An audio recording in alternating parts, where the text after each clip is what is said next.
এই হলো deadline communications private limited. আপনারা দেখছেন এক্সপ্রেস নিউজ, খবর নেয়, খবর দেয়।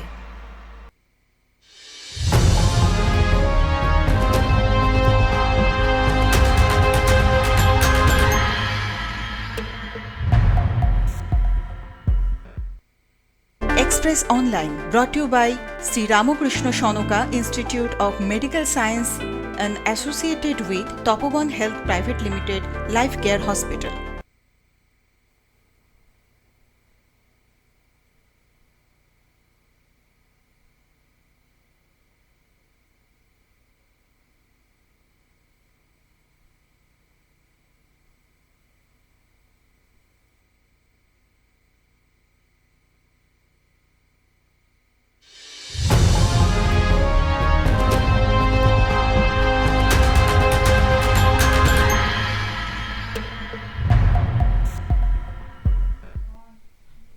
নমস্কার, দেখছেন এক্সপ্রেস নিউজ। সময় এখন এক্সপ্রেস অনলাইন। প্রতিদিনের মতো এক্সপ্রেস অনলাইন নিয়ে আপনাদের সঙ্গে রয়েছে আমি সুব্রত।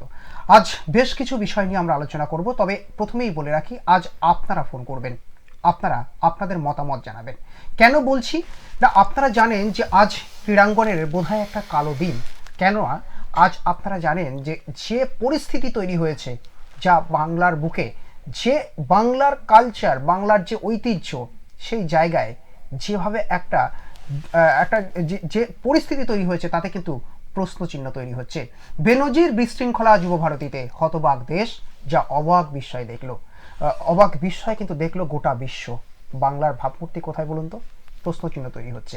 এর পাশাপাশি আজ আমরা রাখবো মায়ানমার থেকে মিজোরাম হয়ে সোজা এই বাংলায় ভোটার কার্ড তৈরি করার চেষ্টা, সেটাও কিন্তু ধরা পড়েছে।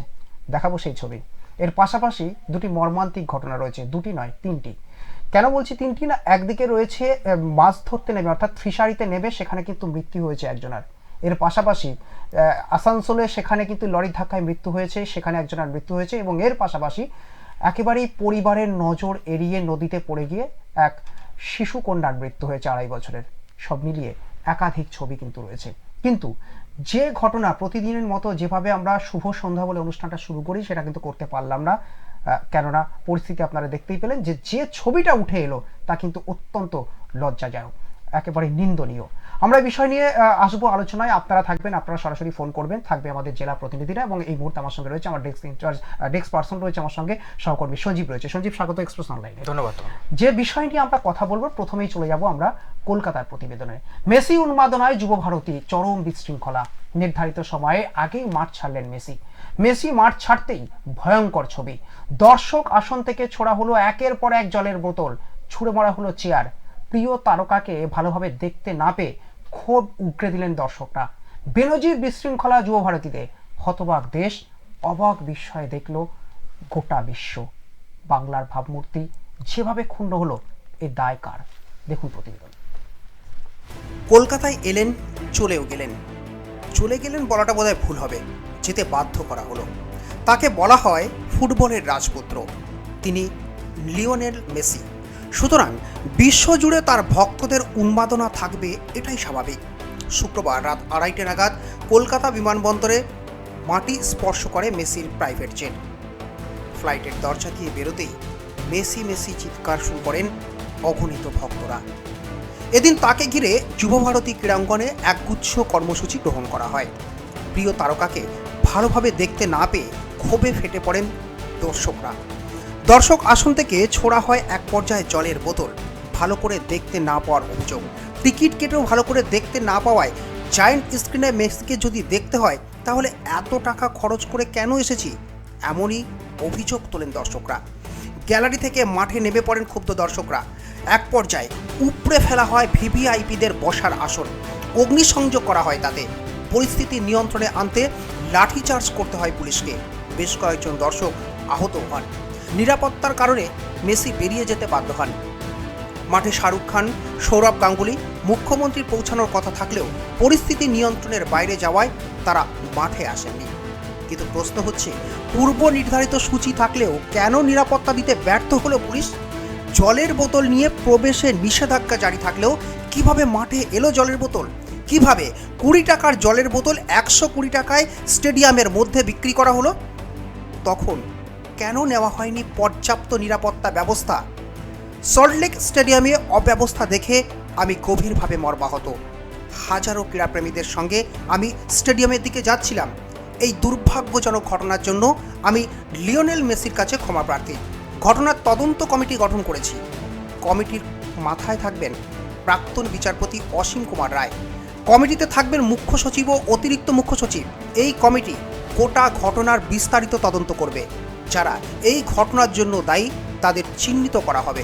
এই ঘটনা যাতে ভবিষ্যতে না ঘটে তারও পথ খুঁজবে এই কমিটি, এক্স হ্যান্ডেলে পোস্ট করে জানান মুখ্যমন্ত্রী মমতা বন্দ্যোপাধ্যায়। এরপর কলকাতা পুলিশের তরফ থেকে সাংবাদিক বৈঠক করা হয়। ইতিমধ্যেই উদ্যোক্তা শতদ্রু দত্তকে গ্রেপ্তার করেছে কলকাতা পুলিশ। কিন্তু যুবভারতী ক্রীড়াঙ্গনের এই ঘটনা বাংলার যে ভাবমূর্তি ক্ষুণ্ণ হলো তার দায়কার। বেনজির বিশৃঙ্খলা যুবভারতীতে হতবাক দেশ। মেসির মাঠ ছাড়তেই ভয়ঙ্কর ছবি। অবাক বিস্ময়ে দেখল গোটা বিশ্ব। Bureau report, express news. আমরা দেখলাম প্রতিবেদন, যে ছবি উঠে এলো, এই ছবি কি কাম্য ছিল? একজন তারকা ফুটবলার তিনি এলেন, যাকে আমরা ক্রিকেটের ঈশ্বর যদি বলি আমরা সচিন তেন্ডুলকারকে, তাহলে মেসিকে বলা হয়ে থাকে একেবারে ফুটবলের রাজপুত্র। কিন্তু তার এই আগমন, যেভাবে মাঝরাতে উন্মাদনা, সম্পূর্ণটাই কিন্তু পূর্ব পরিকল্পিতভাবেই ছিল। পূর্ব পরিকল্পিত অনুযায়ী কিন্তু এই কর্মসূচি গ্রহণ করা হয়েছিল। কিন্তু এ ছবি কেন? এ ছবি তো একেবারেই বিরল, এটা তো প্রত্যাশিত নয়। কোথায় গেল ভারত বাংলার ভাবমূর্তি? কোথায় গেল আজকে দেশের সম্মান? সামান্য একটা এই যে কনসার্ট, যে প্রোগ্রামটা হচ্ছিল, মেসিকে রাজকীয় সম্বর্ধনা দেওয়া, সেটাও কিন্তু তার নির্দিষ্টভাবে নিশ্চিদ্র নিরাপত্তা দিতে পারে না এ রাজ্যের পুলিশ। একেবারেই নিন্দার ঝড় সমাজের সর্বস্তরে। ইতিমধ্যে কিন্তু রাজনৈতিক চাপানুতর কিন্তু শুরু হয়েছে। আমরা সেই প্রতিক্রিয়াও দেখাবো। তবে সঞ্জীবের কাছে যাবো। সঞ্জীব, তুমিও দেখছিলে এই প্রতিবেদন তৈরি করার সময়, তুমিও দেখছিলে যে সারাদিনই আজকে যে ছবিটা উঠে এসেছে, কাম্য ছিল? বাংলার ভাবমূর্তি কোথায় গেল? দেখো, তোমাকে প্রথমে বলে রাখি, তুমি যদি একটুখানি পিছন দিকে যাও, অর্থাৎ 2008 সালে একই জায়গায় কিন্তু যুবভারতী স্টেডিয়ামে এসেছিলেন মারাদোনা স্যার সেখানে এসেছিলেন, কিন্তু সেখানকার চিত্র কিন্তু একদমই ভিন্ন। আজকে যদি তুমি 2025-এ দাঁড়িয়ে যুবভারতীর এই মর্মান্তিক কলকাতার বুকে দাঁড়িয়ে যদি দেখো এই চিত্র, তাহলে কিন্তু তোমার সেই দিনটার কথা মনে পড়ে যাবে। কারণ 2011 মেসি কিন্তু এসেছিলেন এবং 14 বছর পর আবার কলকাতায় পা রাখলেন। একদমই, কিন্তু তার আগেও 2008 সালে কিন্তু মারাদোনা এসেছিলেন, কিন্তু এখানে কিন্তু খুব সুশৃঙ্খলভাবে মানুষের বুক ভুরে কিন্তু সেই চিত্র দেখতে পেরেছিলেন, এবং তারা কিন্তু অবশ্যই সেখানে একটি ভালো পরিস্থিতি এবং খুব সুশৃঙ্খলভাবে কিন্তু পুরো জিনিসটা দেখা হয়েছিল। কিন্তু 2025-এ দাঁড়িয়ে একজন মর্মান্তিক ঘটনা আমরা দেখতে পেলাম যুবভারতী স্টেডিয়ামের বুকে দাঁড়িয়ে, যেখানে দাঁড়িয়ে বাংলার সম্মান জড়িয়ে, যেখানে দাঁড়িয়ে দেশের সম্মান জড়িয়ে, সব মিলিয়ে কিন্তু একটা প্রশ্ন চিহ্ন তৈরি হচ্ছে। ইতিমধ্যে মুখ্যমন্ত্রী তদন্ত কমিটি গঠন করেছেন ঠিকই, কিন্তু তদন্ত কমিটি গঠন করলেও সেখানে যে পরিস্থিতি তৈরি হলো, এই সম্মান, বাংলার সম্মান, দেশের সম্মান, সেটা কি ফিরিয়ে আনতে পারবে রাজ্যের শাসক দল? তার থেকেও বড় কথা যে সাধারণ মানুষ কিন্তু যে টিকিট আমরা দেখতে পেলাম একটু আগে আমাদের স্ক্রিনে চলছে, সেই একদম এক্সক্লুসিভ ছবি, এক্সক্লুসিভ টিকিট, এখানে কিন্তু একজন সাধারণ মানুষ কিন্তু 2 থেকে 3 থেকে 4,000 টাকা অবধি কিন্তু সেখানে টিকিট। সেটি নয়, কারণ এক একজন মানুষ, আমরা দেখছিলাম আজকে যখন এই ঘটনা ঘটছিল, আমরা দেখছিলাম এক একটা টিকিটের দাম 15 থেকে 16,000 টাকা। একদমই। এবং এমন একটি অভিযোগ উঠে এসেছে সঞ্জীব, যেখানে দাঁড়িয়ে বলা হয়েছে যে মাঠের মধ্যে জলের বোতল নিয়ে প্রবেশ নিষেধ রয়েছে।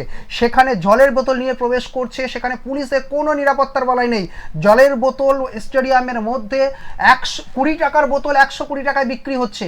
কোল্ড ড্রিঙ্কস সেখানে 200 টাকায় বিক্রি হচ্ছে, এমন অভিযোগ করছেন। অর্থাৎ তুমি বলতে চাইছো এই কলকাতা যুবভারতী স্টেডিয়ামের বুকে দাঁড়িয়ে কিছু অবান্তর নিয়মাবলী কিন্তু সেখানে কিন্তু ধার্য করা হয়েছিল। দেখো, একেবারেই যারা দর্শক তারা কিন্তু অভিযোগ করছেন। ইতিমধ্যে এই বিষয় নিয়ে রাজনৈতিক চাপানোতে শুরু হয়েছে। আমরা প্রতিনিধির সঙ্গে একটু যোগাযোগ করার চেষ্টা করবো, আমাদের প্রতিনিধি অমিতের সঙ্গে একটু যোগাযোগ করার চেষ্টা করবো। তবে তার আগে একটু দেখাবো এই বিষয় নিয়ে কিন্তু ইতিমধ্যে রাজনৈতিক চাপানোতে শুরু হয়েছে।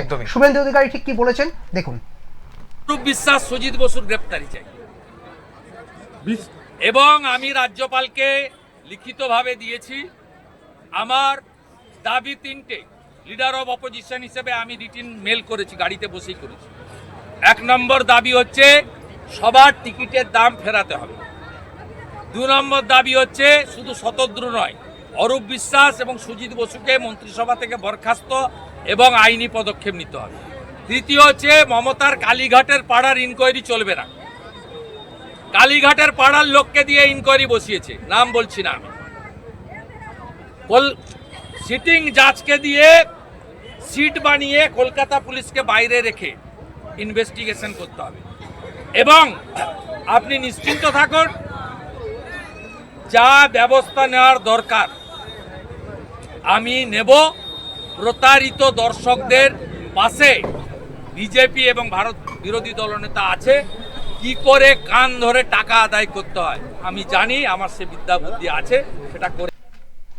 একেবারে আমরা দেখলাম শুভেন্দু অধিকারী যে তথ্য দিয়েছেন, ইতিমধ্যেই কিন্তু টাকা ফেরত দেওয়ার একটি তথ্যও কিন্তু উঠে আসছে। টাকা ফেরত দিতে বলা হয়েছে এবং সেই সাথে রাজীব কুমার তিনি সাংবাদিক বৈঠক করেছেন, তিনিও বলেছেন টাকা ফেরত দেওয়ার কথা। কিন্তু একজনকে কিন্তু ইতিমধ্যে মূল যে উদ্যোক্তা তাকে গ্রেপ্তার করা হয়েছে। আমাদের সঙ্গে রয়েছেন আমাদের প্রতিনিধি রয়েছেন অমিত কর্মকার রয়েছেন। অমিত, একেবারে তুমি প্রথম থেকে এই ঘটনার দিকে নজর রেখেছিলে। অমিত, একটু জানতে চাইবো, যে রাজ্যের পুলিশ বাংলার একটা যে বাংলার সুনাম অক্ষুণ্ণ, যেখানে অক্ষুণ্ণ রাখতে পারে না, সেখানে নিরাপত্তা দিতে পারে না মেসির এই অনুষ্ঠানকে কেন্দ্র করে, সেখানে দাঁড়িয়ে আর কি কি তথ্য উঠে আসছে অমিত? দেখো, তুমি যেরকমটা বলছিলে ফার্স্টে শুরুতেই আমাদের যে খবরটা চলছিল তাতে দেখানো হয়েছিল সব খেলার সেরা বাঙালির তুমি ফুটবল, সেই ফুটবলই আজকে কি বুক করালো বাংলার? এই প্রশ্নটা কিন্তু থাকবে। যখন দেখা যাচ্ছে যে গোটা মাস জুড়ে এই একটা দিনের জন্য অপেক্ষা করছিল গোটা বাঙালি, এবং পাশাপাশি শুধুমাত্র বাঙালিরা নয়, ভিন রাজ্যের বহু ফুটবল বেরিয়ে এসেছিল আজকে যুব ভারতী ক্রীড়াঙ্গনে, যে শুধুমাত্র ফুটবলের রাজপুত্র লিওনেল মেসিকে দেখছে, একবার চোখের দেখা দেখছে। তার জন্য বহু টাকা খরচ করেছে, এবং পরের টাকা খরচ করে তারপরে যদি কাউকে সেই তাদের অধিকার থেকে বঞ্চিত করা হয়, যা তার জন্য যা হওয়ার ছিল ঠিক সেই ঘটনাটি আজকে ঘটেছে যুব ভারতী ক্রীড়াঙ্গনে। সকাল থেকেই, কালকে গত রাত মধ্যরাত থেকেই একদম যতই ঠান্ডার পারদ নামুক না কেন কলকাতা শহরে, কিন্তু ফুটবল একেবারে অমিত, আমরা দেখেছি মাঝরাতে কিন্তু কলকাতা বিমানবন্দরে সেখানে একটা মেসির ভক্তদের উন্মাদনা কিন্তু ছিল। অমিত, এটা জানাও আজকের এই ঘটনার ঠিক সূত্রপাতটা কোথা থেকে? দেখো, প্রথমেই যখন মেসি তার হোটেল থেকে বেরিয়ে যুব ভারতী ক্রীড়াঙ্গনে পৌঁছায়, তখনই সূত্রপাতের সূচনা হয়। কারণ গোটা মাঠ চত্বরে স্টেডিয়ামে লাখো লাখো মানুষের ভিড়, আর সেখানেই দেখা গেছে যে মাঠে মেসি ঢুকতেই কিছু দল, রাজনৈতিক নেতারা বা কিছু সুবিধাবাদী মানুষ, তারা মেসিকে ঘিরে রাখে, এবং যার ফলে মেসিকে দেখতে, মেসির যেহেতু হাইটটাও কিছুটা শর্ট, যার কারণে দর্শক আসনে থাকা যারা দর্শক তারা কিন্তু মেসিকে দেখতে পাচ্ছিল না। ক্ষোভ তৈরি হচ্ছিল, ক্ষোভের জায়গা আরো বেশি আকারে প্রকাশ পায়। প্রথম দিকে মানুষ চিল্লে কিছুটা প্রকাশ করার চেষ্টা করে, কিন্তু তারপরেই মেসি যখন বুঝে নেয় যে এই জায়গা একটা বাজে জায়গা চলে যাচ্ছে, মেসি কিন্তু সেই যুব ভারতী ক্রীড়াঙ্গন ছাড়ে। আর ক্রীড়াঙ্গন ছাড়তেই কিন্তু শুরু হয় ক্ষোভ, এবং ক্ষোভ এমন প্রকার আসলে পরে কার্যত পুলিশকেও আহত হতে হয় কিন্তু আজকে। একদমই অমিত, আমি তোমাকে প্রথমে একদম সরাসরি একটি প্রশ্ন করতে কিন্তু একদমই চাইবো, সেটা হচ্ছে কলকাতার বুকে দাঁড়িয়ে সকালবেলা একটি মর্মান্তিক চিত্র, কিন্তু এখন অবশ্যই সন্ধে ঘনিয়ে এসছে, সে স্টেডিয়ামের ভিতরে, সেই স্টেডিয়ামের আশেপাশে, সেখানে কি প্রতিক্রিয়া পাচ্ছ? দেখো, স্টেডিয়ামে এখন কার্যত শ্মশানের শান্তি, একদমই কার্যত শ্মশানে পরিণত হয়েছে স্টেডিয়াম। কারণ স্টেডিয়ামের সমস্ত কিছু ভাঙচুর করা হয়েছে, এবং ক্ষুব্ধ দর্শক তারা তাদের ফুটবলের রাজপুত্রকে দেখতে মুখিয়েছিলেন। তারপরে এখনো কি সে একই পরিস্থিতি? কার্যত দর্শকরা বাড়ি ফিরে গেছে, কিন্তু হয়তো শান্ত হয়েছে এলাকা, কিন্তু এখনো পর্যন্ত যা পরিস্থিতি, তাতে পরিস্থিতি কিছুটা যে পাল্টেছে এটা বলা খুব একটা যাচ্ছে না। কারণ হচ্ছে গিয়ে যে কোনো সময় খুব আছড়ে পড়তে পারে, এটাও সম্ভাবনা করছে পুলিশ।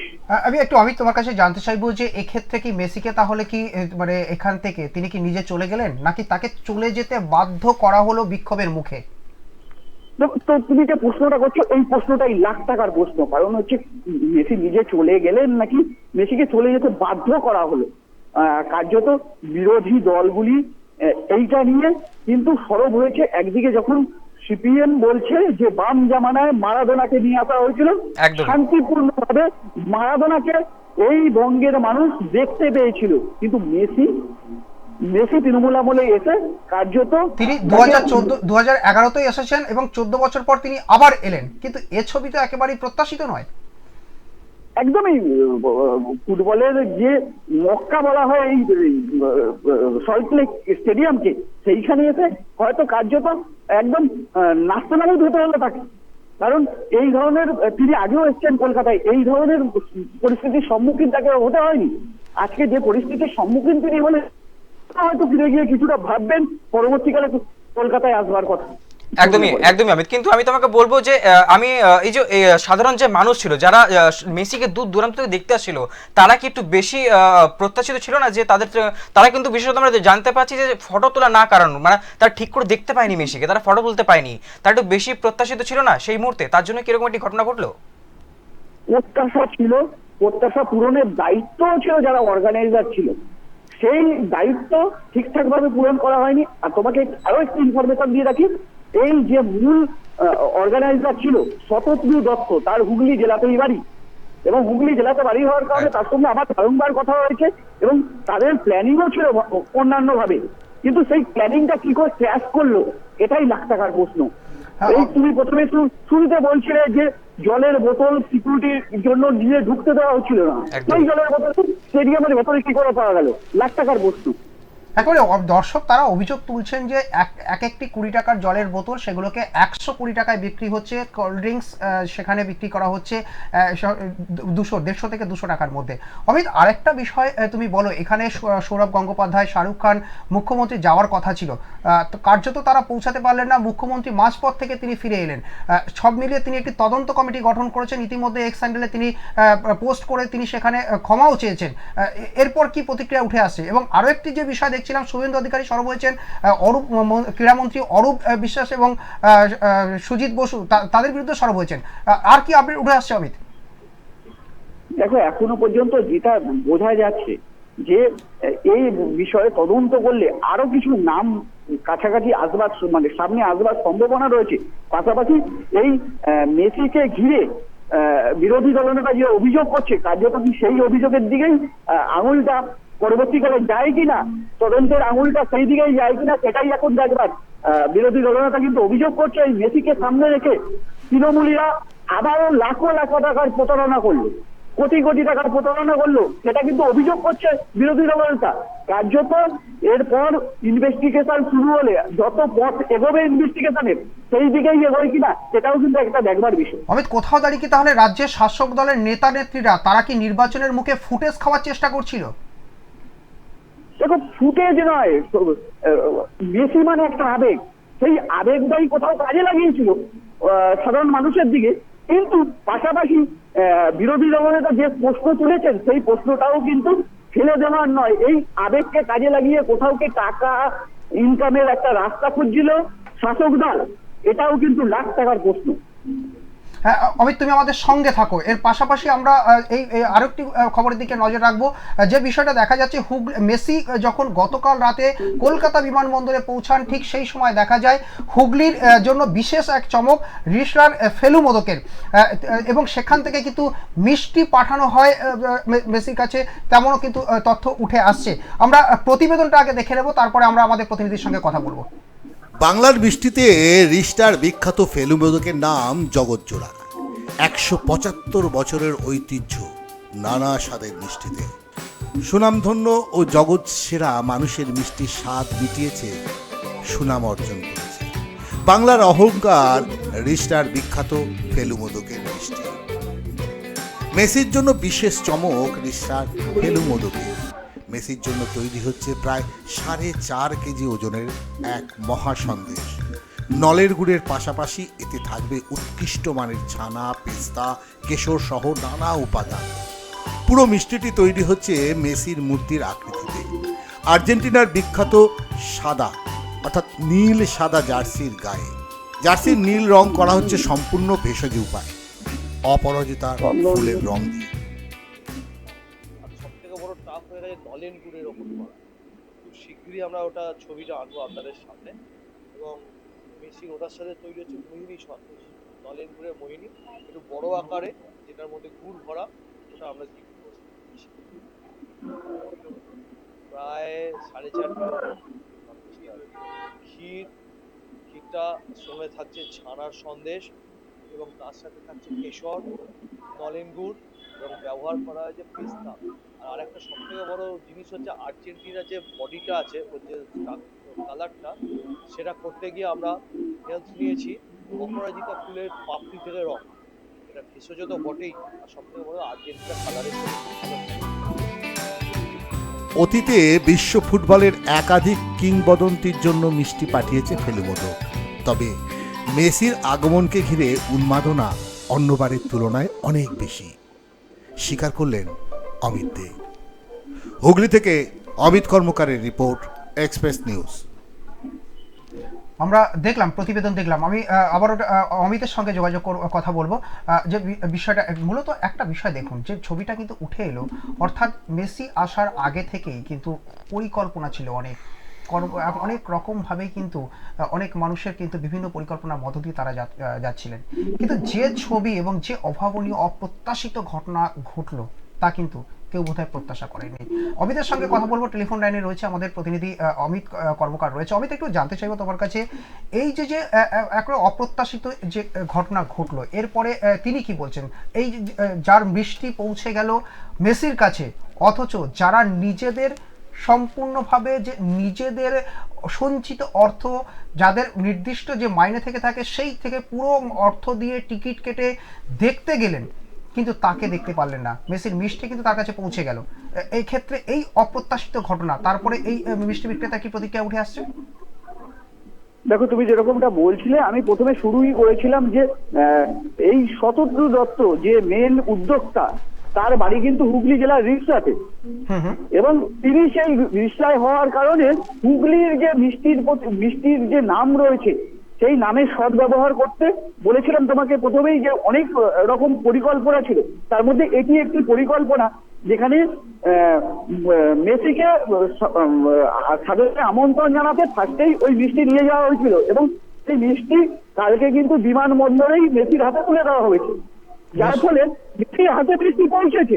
তুমি যে আশঙ্কাটা করছিলে যে মেসির হাতে মিষ্টি পৌঁছলো কিনা, সেটা আমি তোমাকে বলে রাখি, কালকে গভীর রাতেই কিন্তু ওই মিষ্টি মেসির হাতে পৌঁছল, এবং সেই মিষ্টি যে তাদের সারা দিন রাত জেগে যে মিষ্টিটা তৈরি করেছিলেন, তাদের যে কষ্ট, সেটা কিন্তু তারা সাফল্য পেয়েছেন। তাই মিষ্টি মেসির হাতে পৌঁছেছে, এটুকুনি তোমায় বলতে। হ্যাঁ অমিত, মিষ্টি তার মেসির হাতে পৌঁছেছে, কিন্তু যারা তাদের সঞ্চিত অর্থ বা এক মাসের মাইনে, যে কারণ এখানে তো বিভিন্ন ভিন রাজ্য থেকেও তো দর্শক এসেছিলেন, কিন্তু যারা এই বিভিন্ন প্রায় 14,000 15,000 টাকা দিয়ে যারা গেলেন, তারা তো তাদের প্রত্যাশা পূরণ করতে পারলেন না, কারণ 1 ঘন্টা মেসি থাকার কথা ছিল, প্রায় মিনিট 15-এর মধ্যে তিনি বেরিয়ে গেলেন। এই যে অপ্রত্যাশিত ঘটনা ঘটলো, এরপরে এই মিষ্টি বিক্রেতা কি প্রতিক্রিয়া উঠে আসছে? দেখো, তুমি যেরকমটা বলছিলে যে মিষ্টি বিক্রেতার মুখে মিষ্টি হাসি ফুটলেও কিন্তু এই দর্শক এবং অর্গানাইজার, তাদের কিন্তু হাতে মুখে মিষ্টিটা নেই বা মিষ্টি হাসি নেই। কারণ হচ্ছে গিয়ে এই যে তুমি সারাদিন ধরে আমরা যা দেখছি, যা কার্যক্রম চলছে, তাতে কিন্তু এই মেসির যে একটা দিনভর নাটক চলেছে, কার্যক্রম নাটক চলেছে। প্রথমে শুরু থেকেই যে নাটক চলছে, সেই নাটক কিন্তু ক্রমবর্ধমান বাড়তে শুরু করে কখন, যখন মেসি নিজে ওই স্টেডিয়াম ছেড়ে বেরিয়ে যায়, এবং বেরিয়ে যাওয়ার পরেই তিনি সেখান থেকে সোজা চলে যান হচ্ছে কলকাতা বিমানবন্দরে, এবং কলকাতা বিমানবন্দরে মেসি যখনই ফ্লাইট ধরে আটক করা হয়। একদমই অমিত, একদমই। দেখো, 2025 দাঁড়িয়ে কিন্তু যুবভারতী স্টেডিয়ামে কিন্তু শয়ে শয়ে মানুষ কিন্তু ভিড় জমিয়েছিলেন, এবং তারা কিন্তু ক্ষুব্ধ হয়ে বাড়িতে ফিরেছেন। অনেক মানুষ এরকমও আছে, তাদের পুরো টাকা, তাদের পুঁজি জমিয়ে কিন্তু সেই টাকা কিন্তু তারা ব্যয় করে, মানে অর্থাৎ তারা নিয়েছিলেন, কিন্তু সেখানে কিন্তু তারা মানে খুবই ক্ষুব্ধ হয়ে কিন্তু বাড়িতে ফিরলেন। এর প্রতিফলন কি একদম অন্যরকম ভাবে দেখা যাবে অমিত? দেখো, প্রতিফলন কিভাবে দেখা যাবে তা কিন্তু ভবিষ্যৎ বলবে। 2026-এর লোকসভা নির্বাচনে এর কি প্রতিফলন করতে পারে, এটাও কিন্তু প্রশ্ন রইল। একেবারে অনেক ধন্যবাদ। কিন্তু দিন শেষে একটা প্রশ্নই কিন্তু থেকে যাচ্ছে, যে বাংলার সম্মান ক্ষুণ্ণ হলো, তার দায়ভার কে নেবে? দেশের সম্মান ক্ষুণ্ণ হলো, তার দায়ভার কে নেবে? এ প্রশ্ন কিন্তু থাকবেই। আমরা এই খবরে তো নজর থাকবেই আমাদের, কিন্তু আমরা চলে যাব আরও একটি খবরের দিকে। এটিও কিন্তু আপনারা জানেন যে দেশে দ্বিতীয় পর্যায়ে এসআইআর প্রক্রিয়া শুরু হয়েছে, কিন্তু এই এসআইআর প্রক্রিয়ার মধ্যে যে ছবিটা কিন্তু উঠে আসছে তা অত্যন্ত গুরুত্বপূর্ণ। ইতিমধ্যেই আপনারা জানেন যে এখানে রাজ্যের বিভিন্ন প্রান্তে রাজ্যে কিন্তু যে খসড়া তালিকা, সেই খসড়া তালিকা কিন্তু ইতিমধ্যেই 14 তারিখে প্রকাশের একটা কথা রয়েছে, কিন্তু বিধানসভা ভিত্তিক কত নাম বাদ গেছে, কত ভোটারের নাম বাদ গেছে সেই তালিকাও কিন্তু সামনে এসেছে। এবার যে ছবিটা উঠে আসছে তা অত্যন্ত ভয়ঙ্কর এবং অত্যন্ত ইতিবাচক। মায়ানমার থেকে মিজোরাম হয়ে সোজা কাকদ্বীপের পশ্চিম পুকুর বেড়িয়ার মায়ানমারে এক মহিলা ও তার স্বামী ভোটার কার্ড তৈরি করার চেষ্টা করছিলেন তিনি। এর পাশাপাশি যে তথ্য উঠে আসছে যে একেবারেই এখানে তার সাথে যে রয়েছে মায়ানমারের একটি সচিত্র পরিচয়পত্র কিন্তু তার কাছে রয়েছে। এবং তারপরে যে ছবিটা উঠে আসছে যে তার নাম হচ্ছে, এখানে এসে তার নাম বদলে গেল কৃষ্ণা দাস, তার নাম কিন্তু কৃষ্ণা দাস রয়েছে এবং স্বামী রাম দাস, কাকদ্বীপ এলাকার বাসিন্দা রাজু দাস ও তার সুমতি দাস ও মহিলার কাকা শাশুড়ি হন। অর্থাৎ এক্ষেত্রে কিন্তু এই যে আমরা প্রথম থেকে দেখে এসেছিলাম যে একটা তৈরি করে দেওয়ার একটা প্রচেষ্টা, বাবা ভাড়া নেওয়ার একটা প্রচেষ্টা, সন্তানের তুলনায় বাবার বয়স কমে যাচ্ছে, সন্তান বা বাবার বয়সে খুব জোর হলে কিন্তু 1 থেকে 1.5 বছরের পার্থক্য থাকছে। অর্থাৎ এই এসআইয়ের দৌড়াতে বাংলায় কিন্তু আমরা অনেক ছবি কিন্তু দেখতে পেয়েছি। যে এসআই যিনি এসেছেন তার তিনি ঠিক কি বলছেন, অর্থাৎ প্রতিবেশীরা তারা ঠিক কি বলছেন শুনুন। আমার নাম গুপি দাস। আর ওই যে ভদ্রমহিলা এসছে আপনার কি হয়? আমার কেউ নেই। তো আপনাদের বাড়িতে উঠেছে? আমাদের বাড়ি না, আমি ওই এখানে ভাড়া। ও, এটা আলাদা বাড়ি? হ্যাঁ, এটা আলাদা বাড়ি। আচ্ছা, ভাড়ায় থাকেন? না, আমি ভাড়া। তো এই যে ভদ্রমহিলা কতদিন এসছেন? ওরা আছে তো অনেক দিন। ওই যে ভদ্রমহিলা উনি আসছে মাস 2 মাস। 2 মাস। ওনার স্বামী কোথায়? ওরা স্বামী আমি জানি না কোথায়। আপনার আসল বাড়ি কোথায়? আমার আসল বাড়ি আগে মানে বাংলাদেশ ছিল, এখন বর্তমানে এখানে। কতদিন আগে এসছেন? আমি আসছি এখন 4 বছর কাছাকাছি।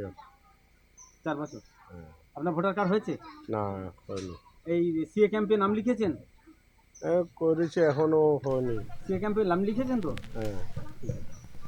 কি নাম? আমরা দেখলাম, আমি সজীব তোমার কাছে আসবো, তবে আমরা প্রতিনিধির সঙ্গে যোগাযোগ করার চেষ্টা করবো। যে বিষয়টা একটু জানতে চাইবো শুধু একটা বিষয় বলো, এসআইআর আবহে যখন একের পর এক এই তালিকা ধরে ধরে চলে আসছে, বাদ যাওয়ার একটা আশঙ্কা রয়েছে, বাংলাদেশে মানুষের ফিরে যাওয়ার একটা হিড়িক, কিন্তু সেই আবহে দেখা যাচ্ছে মায়ানমার থেকে তিনি সীমান্ত অতিক্রম করলেন মিজোরামে এবং মিজোরাম থেকে তিনি চলে এলেন এই বাংলায়। আবারও এই যখন বাংলাদেশের ফিরে যাওয়ার একটা হিড়িক, নাম বাদ যাওয়ার একটা হিড়িক, সেই আবহে তিনি নাম পরিবর্তন করে তিনি নতুন করে আবার এখানে ভোটার তালিকায় নাম তুলতে চাইছেন এবং তার কাছে সেখানে দেখা যাচ্ছে মায়ানমারের একটি পরিচয়পত্র রয়েছে, সচিত্র পরিচয়পত্র। সব মিলিয়ে কি মনে হচ্ছে যে কোথাও দাঁড়িয়ে এক শ্রেণীর একটা মদত রয়েছে এবং এই সাহস যে সঞ্চয় হচ্ছে তার পেছনে কি কারো হাত থাকতে পারে বলে মনে করছো তুমি? দেখো, প্রথমে বলে রাখি যে এই এসআইআর যে প্রক্রিয়া আছে, এই প্রক্রিয়া কিন্তু শুরু হওয়ার কিন্তু একটি বিশেষ দিক কিন্তু দেখা গেল যে কতজন কতটা হাওয়ায় এবং কতটাকে জলে আছে। সুতরাং আমি প্রথমে তোমাকে পরিষ্কার করে বলে দিতে চাইবো যে দেখেছি বাবা এবং মা এগুলো কিন্তু অবশ্যই এখন পয়সার বিনিময়ে বানিয়ে দেওয়া হচ্ছে এবং নাম বদলি করে দেওয়া হচ্ছে। একদমই তাই, নাম বদলি করে দেওয়া হচ্ছে এবং এর ফলে কিন্তু দেখলাম আমাদের শয়ে শয়ে কিন্তু এখন সেই তারের কাছে কিন্তু মানুষ কিন্তু অবশ্যই ভিড় জমিয়েছেন এবং এরকম কিছু নানান ধরনের কিন্তু পরিস্থিতি কিন্তু সম্মুখীন হতে হচ্ছে আমাদের বাংলার কিছু মানুষদেরকে এবং সাধারণভাবে আমরা অবশ্যই এর ফলে কিন্তু খুবই বিক্ষিপ্ত এবং আমাদের কিন্তু অবশ্যই খুব একটি অসুবিধার সম্মুখীন কিন্তু বর্তমানে হতে হচ্ছে এরকম কিছু পরিস্থিতির ফলে। একেবারে, কারণ এই যে পরিস্থিতি তৈরি হয়েছে সেখানে দেখা যাচ্ছে যে সম্পূর্ণ মায়ানমার থেকে তিনি চলে এসেছেন এবং একদমই তিনি কিভাবে আসতে পারলেন, তিনি এলেন যখন, তাহলে নিশ্চয়ই সেখানে কারো সহায়তা রয়েছে, না হলে এটা তো সম্ভব নয়। এসেছেন কোথায়? একেবারেই দেখো বাংলাদেশ লাগোয়া যে একেবারে সীমান্তবর্তী যে জেলা রয়েছে সুন্দরবন, সেখানে তিনি এসে উপস্থিত হয়েছেন। অর্থাৎ এখানে দাঁড়িয়ে কিন্তু একটা প্রশ্ন চিহ্ন কিন্তু তৈরি হচ্ছে স্বাভাবিকভাবেই যে তিনি তাহলে কার মদতে রইলেন এবং যার বাড়িতে রয়েছেন ওই এলাকার একজন বাসিন্দারও কিন্তু যে বক্তব্য আমরা পাচ্ছি তিনি পরিষ্কার তিনি কিন্তু বলছেন যে তিনিও বাংলাদেশি, তারও ভোটার তালিকায় নাম ওঠেনি, সিএ ক্যাম্পে তিনি আবেদনও করেননি। অর্থাৎ সব মিলিয়ে বলা যেতে পারে যে বাংলাদেশিদের অনুপ্রবেশকারীদের যে একটা আতুর ঘরে পরিণত হয়েছিল বা একটা যে মানে যেভাবে বৃদ্ধি পেয়েছিল সেই ছবিটা যদি এসআইআর না হতো তাহলে বোধহয় সঞ্জীব পরিষ্কার হতো না। একদমই একদমই তার সাথে এর সাথে কিন্তু অবশ্যই একটি সহযোগিতার কিন্তু আমরা ছাপ অবশ্যই দেখতে পাচ্ছি। একেবারেই অর্থাৎ সব মিলিয়ে কিন্তু আমরা আমাদের প্রতিনিধির সঙ্গে যোগাযোগ করলে আমরা সেই পুরো বিষয়টা আরও স্পষ্ট হতে পারবো, কারণ যে ছবিটা উঠে আসছে তা কিন্তু অত্যন্ত ভয়ঙ্কর। আমি একটু আমার পিসিআরকে বলবো একটুখানি যে তার সচিত্র পরিচয়পত্র যে ছবিটা রয়েছে সেটা একটু যে ছবিটা কিন্তু আমরা রয়েছে সেই ছবিটাও কিন্তু আমরা দেখলাম। অর্থাৎ আমরা আমাদের সঙ্গে রয়েছে প্রতিনিধি রেবতী মালি রয়েছে, রেবতীর সঙ্গে যোগাযোগ করব, কথা বলবো। রেবতী, একেবারেই তো ভয়ঙ্কর ছবি, কারণ এসআইআর আবহে সীমান্ত পেরিয়ে বাংলাদেশিদের বাংলাদেশে ফিরে যাওয়ার হিড়িক, সেই সময় দাঁড়িয়ে মায়ানমার থেকে মিজোরাম হয়ে এই বাংলায় সীমান্তবর্তী এলাকায়, এবং তার মায়ানমারের সচিত্র পরিচয়পত্র থাকা সত্ত্বেও এখানে এসে সচিত্র পরিচয়পত্র তিনি করার চেষ্টা করছেন, এবং যার বাড়িতে আশ্রয় রয়েছে গত 2 মাস ধরে, তিনি বা কিভাবে আশ্রয় দিলেন? লাস্ট কি আপডেট উঠে আসছে রেবতী? দেখো, লাস্ট যে আপডেটটা উঠে এসেছে, যার বাড়িতে কাকদ্বীপে আশ্রয় নিয়েছে একবার কাকা শ্বশুর হয় সম্পর্কে, সেই কাকা শ্বশুরের সুতরাঙে তিনি কেরালায় কাজ করতেন, সেই সুতরাঙে তাদের সঙ্গে ফোনে যোগাযোগ হয়। সেক্ষেত্রে যখন বাংলাদেশে ওদের ওপর অত্যাচার, একরকম অত্যাচার চালানো হয়, সেই ক্ষেত্রে ওরা সিদ্ধান্ত নেয় একবারে কাকদ্বীপে চলে আসে, এবং একবারে মায়ানমার থেকে মিজোরাম থেকে হয়ে যে কাকদ্বীপের পশ্চিম পুকুরপাড়া এলাকায় এরা এসে আশ্রয় নিয়েছে আত্মর বাড়িতে। কিন্তু যেখানে এসআইআর আবহাওয়া হয়ে, দেখো তোমাকে বলে রাখি, যখন একবারে পেহেলগাঁয়ে যে সমস্ত ঘটনা ঘটেছে, বাংলাদেশ আর ভারতের মধ্যে তখন একবারে সম্পর্ক ভালো ছিল না। তারপর থেকেই কিন্তু কড়া ব্যবস্থা রাখা হয় একবারে যে সমস্ত বর্ডার এলাকাগুলিতে, সেই বর্ডার এলাকায় কড়া নিরাপত্তা সত্ত্বেও কি করে এরা মায়ানমার থেকে একবারে ভারতে প্রবেশ করলো, তা নিয়ে কিন্তু প্রশ্ন উঠতে। কিন্তু এর পিছনে একটা কারণ আছে, একটা বড় ধরনের বড় একবারে চক্র যেটা কাজ করছে, যে সমস্ত জাল চক্রগুলো বা তারাই হচ্ছে কি এই সমস্ত কাজ করছে। রেবতী, একটু জানতে চাইবো, তিনি কি তার তো যে সচিত্র পরিচয়পত্র রয়েছে আমরা দেখছিলাম, তার ছবিও আমরা দেখছিলাম, কিন্তু একটা বিষয় বলো যে এখান থেকে এই পরিস্থিতির মধ্যেও তিনি আধার কার্ড, ভোটার কার্ড তৈরি করার চেষ্টা করছিলেন, এক্ষেত্রে কার মদত আসছে? এখানকার স্থানীয় কোনো নেতৃত্ব?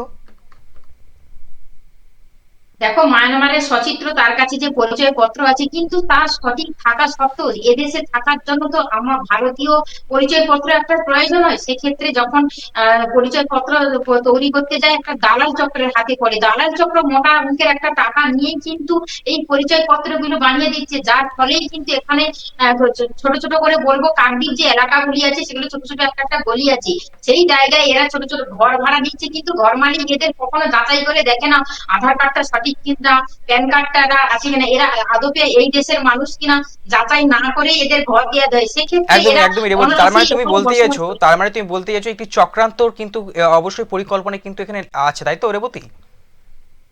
দেখো, দালাল চক্র কাজ করছে এর পিছনে, কারণ মোটা অঙ্কের টাকা নিয়ে এদেরকে নতুন করে ভোটার কার্ড তৈরি করে দেওয়া হচ্ছে, আইডেন্টি কার্ড তৈরি করে এখানে করে স্থানীয় বাসিন্দা হিসেবে তাদেরকে মারাঠি বসবাস করার জন্য তারা স্বীকৃতি দিচ্ছে। তার ফলেই কিন্তু একটা আত্মীয়তার সূত্রকে কেন্দ্র করে এক এক করে কিন্তু বাংলাদেশ থেকে, মায়ানমার থেকে আমাদের ভারতে ঢোকার প্রবেশদ্বার এরাই খুলে দিচ্ছে। যারা দীর্ঘদিন ধরে যে আত্মীয়তার সূত্রে বসবাস করছে তারাই আসার জন্য সুযোগ করে দিচ্ছে।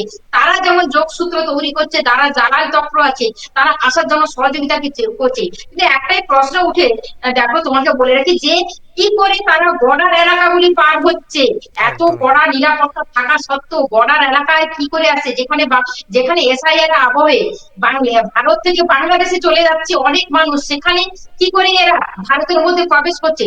তাহলে কি এর পেছনে অন্য কোনো রহস্য আছে? তা নিয়ে কিন্তু তদন্ত খতিয়ে দেখছে এই ঘটনার পরে। রেবতী, একটু জানতে চাইবো, এখানে যে তথ্য উঠে আসছে, এখান থেকে তিনি নতুন করে যখন পরিচয়পত্র তৈরি করার চেষ্টা করেন তখন তার নাম উঠে আসছে কৃষ্ণা দাস, স্বামী রাম দাস, কিন্তু প্রকৃতপক্ষে তাদের যে মায়ানমারের সচিত্র পরিচয়পত্র রয়েছে সেই পরিচয়পত্র অনুযায়ী তার নাম কি উঠে আসছে?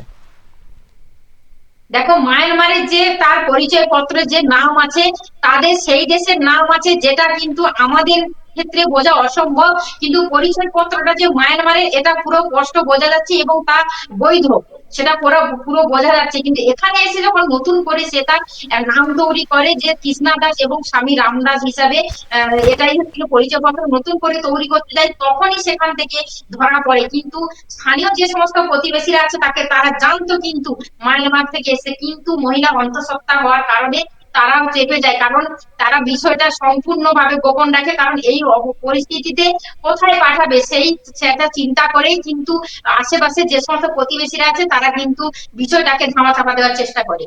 স্থানীয় প্রশাসনের তরফ থেকে কোনো প্রতিক্রিয়া পাওয়া যাচ্ছে? দেখো, প্রশাসনের তরফ থেকে এই মুহূর্তে তাদের প্রতিক্রিয়া যেটা, তাদেরকে ডেকে পাঠানোর ব্যবস্থা করেছে এবং তাদের থেকে জিজ্ঞাসাবাদ করা হবে যে তারা কি করে বর্ডার এলাকা থেকে মায়ানমার থেকে এখানে পর্যন্ত পৌঁছলো, তাদের যোগসূত্র কি বা কি করেই তারা আসলো, তা নিয়ে কিন্তু এটা প্রশাসন খতিয়ে দেখার চেষ্টা করছে।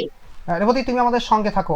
আরো একটি প্রতিবেদন কিন্তু রেবতী রয়েছে, আমরা সেদিকে যাব। তবে তার আগে বলে রাখি, কিন্তু এই যে ছবি, এই ছবি কিন্তু সজীব অত্যন্ত ভয়ঙ্কর এবং অত্যন্ত ভয় কিন্তু পাওয়ার মতনই, কারণ এক শ্রেণীর চক্র কিন্তু এখানে কাজ করছে। কেননা এই পরিস্থিতিতে দাঁড়িয়ে কোনোভাবে সম্ভব নয় সীমান্তবর্তী এলাকা অতিক্রম করে এখানে আসা, এবং এই পরিস্থিতিতে দাঁড়িয়ে নতুন করে আবার নিজস্ব পরিচয়পত্র তৈরি করা। কিন্তু সেখানে দাঁড়িয়ে যখন দালাল চক্রের মাধ্যমে যে তারা আবার এই পরিচয়পত্র করার একটা চেষ্টা যখন করতে পারে, নিশ্চিতভাবে এর মূল শিকড়টা কোথায় সেটা কিন্তু খুঁজে বের করার একটা প্রচেষ্টা কিন্তু প্রশাসনকে করতে হবে, এ কথা কিন্তু বলাই বাহুল্য। আমরা আসবো পরবর্তী প্রতিবেদনে। পরবর্তী যে প্রতিবেদন তাও কিন্তু অত্যন্ত বেদনাদায়ক একটি প্রতিবেদন। ফিশারিতে মাছ ধরতে নেমে তলিয়ে গেল 50 ঊর্ধ্ব এক বৃদ্ধা। ফিশারিতে নামানো হলো ডুবুরি। দক্ষিণ 24 পরগনা জেলার রায়দিঘি বিধানসভার কঙ্কন দিঘি অঞ্চলের শীতল মাইতি সংলগ্ন এলাকায় মর্মান্তিক এই দুর্ঘটনা ঘটে। ফিশারিতে মাছ ধরতে নেমে সুমিত্রা সর্দার নামে এক 50 ঊর্ধ্ব এক মহিলা নিখোঁজ হয়ে যান।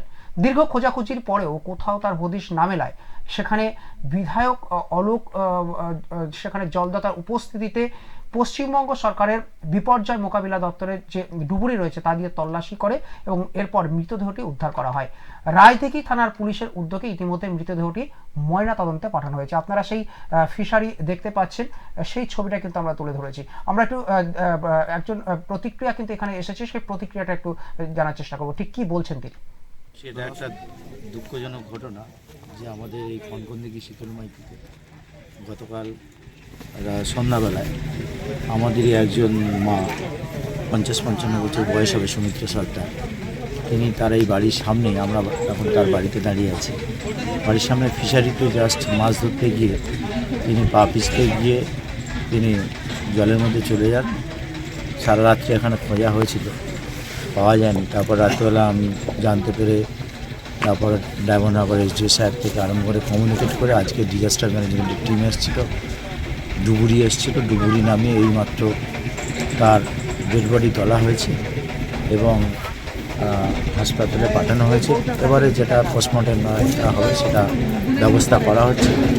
আমরা এসেছিলাম, আমার সঙ্গে আমাদের দলের ব্লক সভাপতি, ব্লক সম্পাদক, আমাদের পঞ্চায়েত সমিতির সভাপতি, তার মোড়ে এই অঞ্চলের দায়িত্ববান গোবিন্দবাবু আছে, উপপ্রধান সাহেব, রঞ্জনদা, বাবুবাবু, তাপসবাবু, এখানকার মেম্বার সবাই আছে। আমরা একটাই বার্তা দিতে চাই যে আমাদের মাননীয় মুখ্যমন্ত্রী মমতা বন্দ্যোপাধ্যায়, আমাদের নেতা সাংসদ অভিষেক বন্দ্যোপাধ্যায়, তিনি যে নির্দেশ দেন যে বিপদে আপদে সব মানুষের সামনে পাশে থাকতে হবে, আমরা সেই সকাল থেকেই এসে তারপরে আমরা খুব তাড়াতাড়ি যদিও যে বইটা পাওয়া গেছে, দুজন ডুবুরি নেমেছি, এখন আমরা পরিবারের পাশে আছি, পরিবারের সঙ্গে কথা বললাম। এবারে এটা তো সমস্ত কিছুই আমরা দেখলাম, বক্তব্য আমরা শুনলাম, ছবিটাও আমরা দেখলাম, কিন্তু এই যে আমরা এই বিষয় নিয়ে সরাসরি চলে যাব আমার প্রতিনিধি রেবতীর কাছে। রেবতীর সঙ্গে আমি সরাসরি কথা বলবো। একদমই রেবতী, দেখো আমরা কিন্তু দক্ষিণ 24 পরগনার একটি মর্মান্তিক চিত্র দেখলাম। ঠিক কিভাবে ঘটলো এই ঘটনা, যদি তুমি একটু বিস্তারিত বলো আমাদেরকে। দেখো, তোমাকে বলে রাখি, সুচিত্রা সর্দার 50 বছর বয়সী এক মহিলা, রায়দিঘি বিধানসভার কঙ্কনদিঘি এলাকা শীতলমাইতি সংলগ্ন এলাকায় একবারে নদীর লাগোয়া একটি ফিশারিতে তিনি মাছ ধরতে যান। কিন্তু মাছ ধরতে গিয়ে স্থানীয় সূত্রে যেটা খবর পাচ্ছি, তিনি পা পিছলে পড়ে গিয়ে সেখানে তার দুর্ঘটনা ঘটে। ইতিমধ্যে তার বাড়ির লোক অভিযোগ করে এবং খোঁজাখুঁজি করেও তার কিন্তু হদিশ মেলেনি। পরবর্তীকালে যখন প্রশাসনের কাছে যায়, সেখান থেকে তারা ডিজাস্টার ম্যানেজমেন্টের ডুবুরি দিয়ে যখন তল্লাশি করে দেখে, তিনি তার মৃতদেহটি উদ্ধার করা হয়। ইতিমধ্যে মৃতদেহটি ময়না তদন্তের জন্য পাঠিয়েছে, কিন্তু ময়না তদন্তের পরে উঠে আসার পরেই কিন্তু তার রিপোর্ট থেকে জানা যাবে যে আসল রহস্যটা কি, প্রকৃত কিভাবে তার মৃত্যু হয়েছে, তখনই তার স্পষ্ট হবে। কিন্তু একটি গরিব পরিবারের মেয়ে, বাড়িতে ছোট ছোট ছেলে মেয়ে আছে, শুধু একটু মাছ ধরা মানে পেটে অন্নের দায়ে তারা গেছে মাছ ধরতে, সেখানেই তার এই অঘটন ঘটলো। কিন্তু এই নিয়ে কিন্তু প্রশাসনের তরফ থেকে তো জানিয়েছে, প্রশাসনের যিনি এমএলএ ছিলেন অলোক জলদাতা, তিনি পরিবারের পাশে আছে বলে আশ্বাস দিয়েছে। দক্ষিণ 24 পরগনার এই মর্মান্তিক ঘটনায় সেখানকার এলাকার মানুষ তারা কি বলছেন, তাদের কি দাবি, তারা এই অবশ্যই এই এটাতে অবগত আছে, এই ঘটনায় তারা অবগত আছে, তাদের থেকে কি প্রতিক্রিয়া পাচ্ছ তুমি? দেখো, যেটা হচ্ছে যে স্থানীয় বাসিন্দাদের যেটা প্রতিক্রিয়া পাচ্ছে, তারাও অনুমান করছেন যে মাছ ধরতেই গিয়েছিল ফিশারিতে। ফিশারি অর্থাৎ বড় খালের মতন যে দিঘিগুলো আছে সেগুলোতে তারা মাছ ধরতে গেছিল। এই দুর্ঘটনা বলেই কিন্তু অনুমান করা হচ্ছে, কিন্তু সবাই কিন্তু এলাকার মধ্যে এই মৃতদেহকে ঘিরে এলাকায় শোকের ছায়া পড়েছে। প্রত্যেকেই থেকে শোকাহত, কারণ এই এরকম একটা বয়সের মানুষ এইভাবে যদি ডুবে যায়, কারণ যদি নদীতে হতো, স্রোত থাকতো বা অন্য কোনো জীবজন্তুর আক্রমণে মারা যেত, তবু একটা হয়তো সেখানে একটা অন্য একটা প্রশ্ন থাকতো। যে ক্ষেত্রে একটা খালের মধ্যে মাছ ধরতে গেছে, সেখানে কি করে এই দুর্ঘটনা ঘটেছে, আদৌ কি পা পিছলে তিনি মারা গেছেন নাকি অন্য কোনো রহস্য আছে, তা নিয়ে কিন্তু খতিয়ে দেখছে। তবে এলাকার মানুষরা দুঃখ প্রকাশ করছে, কারণ ছোট ছোট ছেলে মেয়ে আছে বাড়িতে, এলাকায় এখন শোকের ছায়া ছড়িয়েছে। একেবারে অনেক ধন্যবাদ রেবতী তথ্য দেওয়ার জন্য। আমরা কথা বলছিলাম আমাদের দক্ষিণ চব্বিশ পরগনার প্রতিনিধি রেবতী মালির সঙ্গে। দেখো সজীব, একটা বিষয় দেখো, এই সুন্দরবন উপকূলীয়বর্তী এলাকায় কেন আমরা সুন্দরবনের এই তথ্যটাকে আজকে সামনে নিয়ে এলাম। দেখো, এখানকার যে মানুষগুলো রয়েছেন তাদের মূলত জীবিকা হচ্ছে কিন্তু কাঁকড়া ধরা, মাছ ধরা এবং বন থেকে মধু সংগ্রহ করা, এই বিষয়গুলো কিন্তু রয়েছে। এর জন্য কি হচ্ছে, যে যেভাবে নির্দিষ্ট বন দপ্তরের একটা নির্দিষ্ট সীমারেখা রয়েছে, সেটি অতিক্রম করে যখন তারা ভেতরে একেবারে গভীর জঙ্গলে চলে যাচ্ছেন, তখন তাদেরকে কিন্তু বাঘের আক্রমণের মুখে পড়তে হচ্ছে। এর পাশাপাশি যেমন আমরা রাস্তায় যদি দেখি যে নিয়ম ভঙ্গ করলে সেক্ষেত্রে যেমন এই গাড়ি চালানোর ক্ষেত্রে একটা ফাইন দিতে হয়, এক্ষেত্রে বন দপ্তরের পক্ষ থেকেও কিন্তু যে ডিঙি নৌকা সেগুলোকে নিয়েও কিন্তু কিছুদিন আগেও বিক্ষোভ দেখিয়েছিলেন তারা, তাদেরকে কিন্তু ফাইন দিতে হয়েছিল। কিন্তু দেখো, এই যে ফিশারি যে জায়গাগুলো রয়েছে, এটা কিন্তু ছোটোখাটো নয়, কিন্তু একটা যথেষ্ট গভীরতা রয়েছে। কারণ এই মাছ চাষগুলো যখন হয়ে থাকে সুন্দরবনের উপকূলবর্তী যে এলাকাগুলো রয়েছে, তার কিন্তু একটা যথেষ্ট গভীরতা রয়েছে। এবার এক্ষেত্রে যে সম্ভাবনাগুলো উঠে আসছে, আমাদের প্রতিনিধি যেমনটা বলছিল, বয়স একটা বিষয় রয়েছে। অনেক ক্ষেত্রে জলের মধ্যে আসার পর সেখানে যদি হৃদরোগে আক্রান্ত হয়ে একটা মৃত্যু হওয়ার সম্ভাবনা থাকতে পারে, কারণ সেই মুহূর্তে কিন্তু উঠে আসা সম্ভব হয়ে থাকে না। অর্থাৎ সব মিলিয়ে কী ঘটনা ঘটেছে সেটা স্পষ্ট হবে ময়নাতদন্তের পর। কিন্তু এই যে পরিস্থিতি, এই পরিস্থিতিটা কিন্তু এলাকায় শোকের ছায়া নেমে এসেছে। এর পাশাপাশি আমরা চোখ রাখবো আসানসোলের দিকে। আসানসোল থেকেও কিন্তু আরেকটা গুরুত্বপূর্ণ খবর উঠে আসছে। পথ দুর্ঘটনাকে কেন্দ্র করে উত্তেজনা আসানসোলের জামুরিয়াতে। বালি বোঝাই গাড়ির ধাক্কায় একজনের মৃত্যু। এরপরেই পুলিশ ঘটনাস্থলে পৌঁছাতে পুলিশকে ঘিরে ধরে বিক্ষোভ, ভাঙচুর করা হয় পুলিশের গাড়ি। ঠিক কি হয়েছিল দেখুন প্রতিবেদনে। পথ দুর্ঘটনাকে কেন্দ্র করে উত্তেজনা আসানসোলের জামুরিয়াতে। বালি বোঝাই গাড়ির ধাক্কায় একজনের মৃত্যু, পুলিশের উপর হামলা ও পুলিশের গাড়ি ভাঙচুর। সূত্রের খবর, প্রতিবেশী এক মহিলাকে দাহ করে ফেরার সময় বালি বোঝাই একটি ট্রাক পিষে দেয় একজনকে। ওকে দাহ করার জন্য ও রাস্তা দিয়ে হেঁটে যাচ্ছিল, হেঁটে যাওয়াকালীন একটা বালির ট্রাক এসে তাকে পিষে দিয়ে চলে যায়। ইতিমধ্যে বাড়ির লোক এবং গ্রামের লোক খবর পেয়ে জায়গাটাতে যায়। এবার জায়গা যাওয়ার পরে এবার যখন অ্যাক্সিডেন্টটা হয়ে যায়, অটোমেটিক্যালি তো মানে গাড়ি ঘোড়া যা চলবে সব তো মানে দাঁড় করানোর চেষ্টা করবে, যাতে করে উপযুক্ত মীমাংসা হয়, সুষ্ঠু মীমাংসা হয়।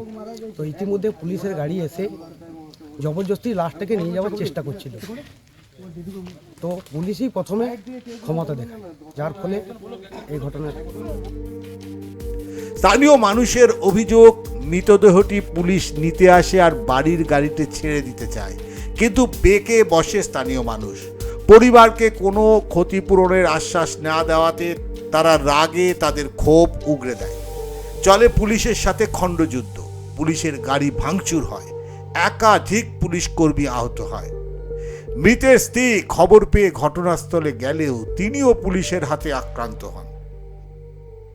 কালকে আমার স্বামীর অ্যাক্সিডেন্ট হয়েছিল, তারপরে অ্যাক্সিডেন্ট হওয়ার পর আমরা বাড়িতে খবর পেলাম, সেখানে যাই, গিয়ে দেখি ডেড বডিটা পড়ে আছে। তারপরে কান্নাকাটি করার পর পুলিশ এসে আমাদেরকে লাঠিচার্জ করে মাথাটা বাড়ি দিয়ে দিল। আসানসোলের জামুরিয়া থানার চিচুড়িয়ার ঘটনা। এই ঘটনায় এক এএসআই সহ 4 জন পুলিশ কর্মী আহত। দুর্গাপুরের একটি বেসরকারি হাসপাতালে তারা চিকিৎসাধীন। এই ঘটনায় 5 জনকে আটক করা হয়েছে। কিন্তু এই ঘটনার নেপথ্যে যে বালি মাফিয়াদের দৌরাত্ম্য, এটা কিন্তু আবার সামনে এসেছে। Bureau report, express news. Sanjeev, একটা কথায় আছে না যে কুকুরের লেজ টানলেও সোজা হয় না, এক্ষেত্রে কিন্তু দেখো সেই বালি মাফিয়াদের দৌরাত্ম্য, সেই ছবি উঠে আসছে। তার মর্মান্তিক পরিণতি কাকে হতে হচ্ছে না, একটা সাধারণ পরিবার, সেই সাধারণ পরিবারে কিন্তু তার প্রিয়জনকে হারাতে হচ্ছে। এই যে ছবিটা, এই ছবিটা কিন্তু কখনো আমরা কাম্য করি না, কিন্তু অনেক ক্ষেত্রে আমাদের দেখাতে হয় আপনাদেরকে সচেতন করার জন্য। এই ছবিটা কিন্তু কখনো পরিবর্তন কিন্তু আমরা দেখতে পাইনি। বারংবার এই বালি মাফিয়াদের বিরুদ্ধে সেখানে কিন্তু অভিযোগ ওঠে, বারংবার পুলিশের ভূমিকা নিয়ে প্রশ্ন ওঠে, কিন্তু তারপরেও যা তাই, হয়তো প্রথম 2-4 দিন বা 1 সপ্তাহ দেখা গেল সে নিয়মকে মান্যতা দেওয়া হলো, কিন্তু তারপরে আর সেটিকে দেওয়া হয় না। আমরা আমাদের প্রতিনিধির সঙ্গে কথা বলবো, তবে তার আগে সঞ্জীবের কাছে জানতে চাইবো। সঞ্জীব, আর কি তথ্য রয়েছে তোমার কাছে? দেখো, আসানসোলে জামুরিয়াতে পথ দুর্ঘটনাটা কিন্তু অবশ্যই সেই পরিবারের কথা আমি বলছি, যেখানে একটি সাধারণ মানুষ, তারা কিন্তু অবশ্যই সেই পরিবার থেকে কিন্তু বিচ্ছেদ হয়ে গেল। এবার দেখো, তুমি বলবে বালি মাফিয়া, কিন্তু অবশ্যই আমাদের কিছু, তুমি যদি দেখে থাকো, আমাদের কিছু মানে আগাম কিছু আমাদের কিছু অবশ্যই চালানো হয়েছিল বালি মাফিয়াদের বিশেষ কিছু প্রতিবেদন আমরা চালিয়েছিলাম, সেখানে আমরা একই ঘটনা দেখেছি। কিন্তু আজ এই জামুরিয়ায় কিন্তু এই ঘটনায় কিন্তু সবাই মর্মাহত, সাধারণ সেই মানুষ এবং সেই সাধারণ যারা পরিবার ছেড়ে কিন্তু সেই ব্যক্তি অবশ্যই একটি পথ দুর্ঘটনায় বলতে পারো তারা কিন্তু মৃত্যু হয়েছে, অবশ্যই সবাই মর্মাহত পরিবারের লোকেরা। এবং যে ছবিটা উঠে আসছে, দেখো এই ছবিটার পাশাপাশি অর্থাৎ স্বাভাবিকভাবে পুলিশের উপর ক্ষোভটা কোথা থেকে? একদমই সে অবশ্যই, আমি তোমাকে সেটাই বললাম একটু আগে, অর্থাৎ এই ক্ষোভ যেটি রয়েছে, ক্ষোভের বহিঃপ্রকাশ। কেন ক্ষোভ আসবে না বলুন তো? ক্ষোভ আসাটাই কি স্বাভাবিক নয় কি? একদমই, এই বিষয়টা কিন্তু উঠে আসছে। এর পাশাপাশি আমি আরও একটি ছবির দিকে আমরা চোখ রাখবো। দেখো, যে ছবিটা কিন্তু উঠে আসছে জলপাইগুড়ি থেকে। জলপাইগুড়ি থেকে কি ছবি উঠে আসছে না, জলে ডুবে মৃত্যু হলো 2.5 বছর এক শিশু কন্যার। খেলতে গিয়ে সকলের নজর এড়িয়ে বাড়ির পাশের নদীতে যায়। দীর্ঘক্ষণ খোঁজাখুঁজির পর নদীতে ভেসে ওঠে তার দেহ। হাসপাতালে নিয়ে গেলে মৃত ঘোষণা করে কর্তব্যরত চিকিৎসক। জলপাইগুড়ির ধূপগুড়ির ঘটনা, এটিও কিন্তু মর্মান্তিক ঘটনা। দেখুন প্রতিবেদন। বাড়ির পাশে বয়ে চলা নদীর জলে ডুবে মৃত্যু হলো 2.5 বছরের এক শিশু কন্যার। ধূপগুড়ির নিরঞ্জন পাট মধ্যপাড়া এলাকার ঘটনা। জানা যায়, শিশুটির বাবা বিশ্বজিৎ রায় তার দাদার কাছে শিশুটিকে রেখে যায়। শিশুটি হাঁটবে বলে কোল থেকে নামিয়ে দেয় তার জেঠু। এরপর বাড়ির সকলে যখন কাজে ব্যস্ত, ঠিক সেই সময় সকলের নজর এড়িয়ে বাড়ির পাশে নদীর জলে পড়ে যায় ওই শিশু কন্যাটি। ঘটনাটা বলতে কি, ওর বাবা কাজে যাবে, তো যখন সকালবেলায় কাজ থেকে মানে কাজের জন্য বাইর হলো, ওর বাবা আমাকে কোলে দিয়ে গেল। তো বাচ্চাটার পায়ে জুতাও ছিল না, তো আমি অনেকক্ষণ ধরে রাখলাম। আর ধরে রাখার পর ও বলতেছে মাটিতে নামবে, তো মাটিতে নামলো। নামার পর যখন ও মাটিতে নামলো, তো আমি বাড়িতে গেলাম। বাড়িতে গিয়ে একটু ওই যে দাড়ি সেভ করতেছি, করার পর ওর মা গেল বাচ্চাকে খুঁজতে। আর বাচ্চা যে ওই যে নদীর পাশে যে আমাদের গরু বান্ধা থাকে, তো মা ওদিকে জল দিতে গেছে, ওটাও আর ধ্যান দেয় নেই যে ও গেছে পিছনে পিছনে, আর গিয়ে তখন ও নদীতে নামছে। কেউ লক্ষ্য করে নাই না? কেউ লক্ষ্য করেনি। আর ছেলে আছে, ওরাও গেছে। এবার বাচ্চায় ও তো নদীতে মনে করো, এটা যদি মনে করো গরু ওইখানে বাঁধা থাকে, তো নদীর ওই ঘাটটা আরো একটু আগেই, তো আগে গিয়ে ওইখানে নদীতে নামছে। যখন বাচ্চা খোঁজাখুঁজি, তখন আমি মানে ভাবলাম যে ওর পায়ে তো জুতো ছিল না। নদীতে গিয়ে ঘাটের মধ্যে দেখি ওর পা দুটাই দেখা যাচ্ছে, তো বাচ্চার পা ভালো করেই বোঝা যাচ্ছে। যখন এই বাচ্চার পা দেখলাম, ওইভাবে নদীতে নাইমা এদিকে আস্তে আস্তে মানে ভাইটির দিকে আসার পর ওইখানে দেখতেছি লোক ওইখানে ওকে উঠাইছি। ওইখানে অনেকটা ফোকাফুকি করলাম, করার পরে হাসপাতালে নিয়ে আসলাম। এখন বলতেছে ওইখানে ও নাই। দীর্ঘক্ষণ খোঁজাখুঁজির পর নদীর জলে ভেসে ওঠে তার দেহ। এরপর নদী থেকে তড়িঘড়ি শিশুটিকে উদ্ধার করে ধূপগুড়ি মহকুমা হাসপাতালে নিয়ে এলে কর্তব্যরত চিকিৎসক তাকে মৃত বলে ঘোষণা করে। এরপর হাসপাতাল চত্বরেই কান্নায় ভেঙে পড়েন মৃত পরিবারের সদস্যরা। শোকস্তব্ধ গোটা এলাকা। Bureau report, express news, Jalpaiguri. দেখুন, এই প্রতিবেদনগুলো নিয়ে কিন্তু বিস্তারিত ব্যাখ্যা দেওয়ার কিছু নেই, তবে আমরা প্রত্যাশা রাখি শিশুদের দিকে অবশ্যই কিন্তু আরও সতর্ক হওয়া উচিত প্রত্যেকটা সদস্যের। আমরা আজকের অনুষ্ঠান এখানেই শেষ করছি। অন্যান্য সমস্ত খবরের জন্য চোখ রাখুন এক্সপ্রেস নিউজের পর্দায়। নমস্কার।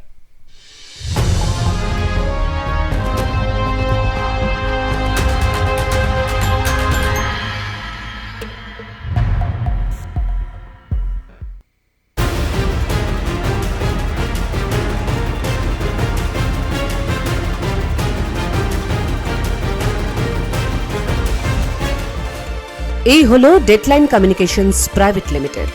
আপনারা দেখছেন এক্সপ্রেস নিউজ, খবর নেয়, খবর দেয়।